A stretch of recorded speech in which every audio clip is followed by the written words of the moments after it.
Millions in Taiwan are off work and several schools are shut. This as Typhoon Koinu is brushing past the far southern tip of Taiwan, bringing in torrential rains and strong winds. At least 190 have been injured so far, but no casualties have been reported, fortunately.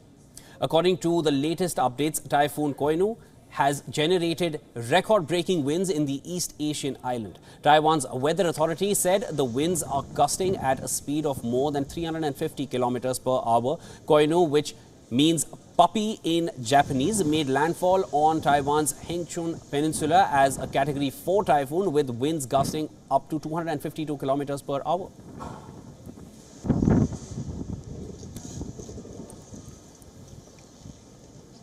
Now, according to the Met Department, the typhoon is forecast to weaken as it crosses into the Taiwan Strait and heads toward the Chinese province of Guangdong.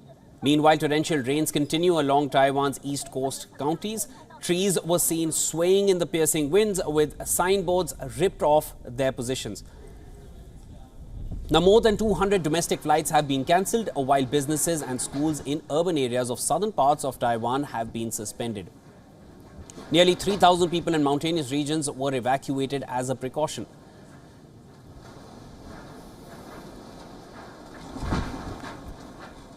All right, to discuss this further, for more on this, we are now being joined by our correspondent Andrew Wood. He's live from Hong Kong. Welcome to the broadcast, Andrew.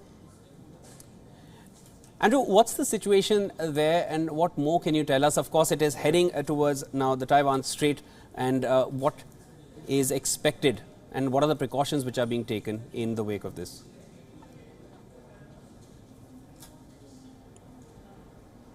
Well, the Hong Kong Observatory says now that it's downgraded the storm from being a strong typhoon to just a typhoon. It means it's basically about gone from level 4 to level 3.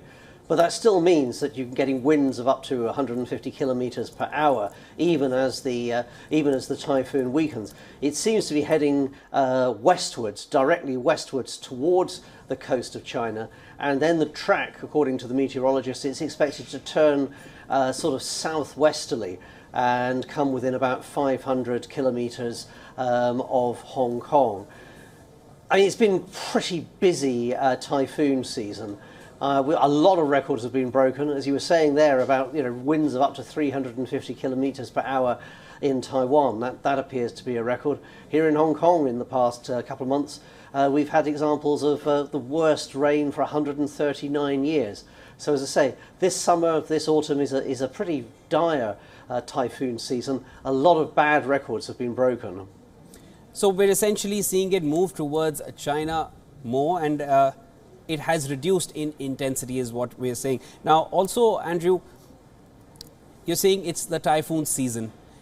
Is that a trend that we're seeing now which has increased in these past few months itself? And talk to us about how fast this entire trend of erratic weather is increasing and how typhoons are becoming more and more common. We never really heard so many typhoons just even till about a decade ago.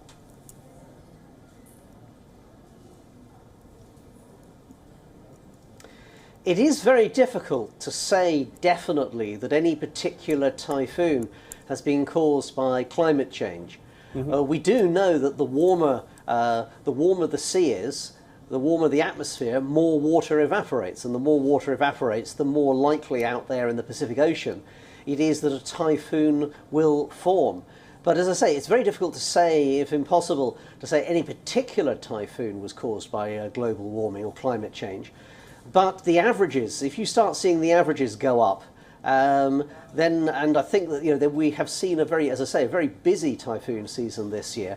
Not the worst typhoon season ever, but things typhoons do seem to be quite frequent this year and more powerful. If that continues, then I think that the meteorologists are going to be able to say with more confidence that it is a result of climate change. All right. Thank you so much for joining in, Andrew. That was Andrew Wood, our correspondent from FSN, joining in from Hong Kong.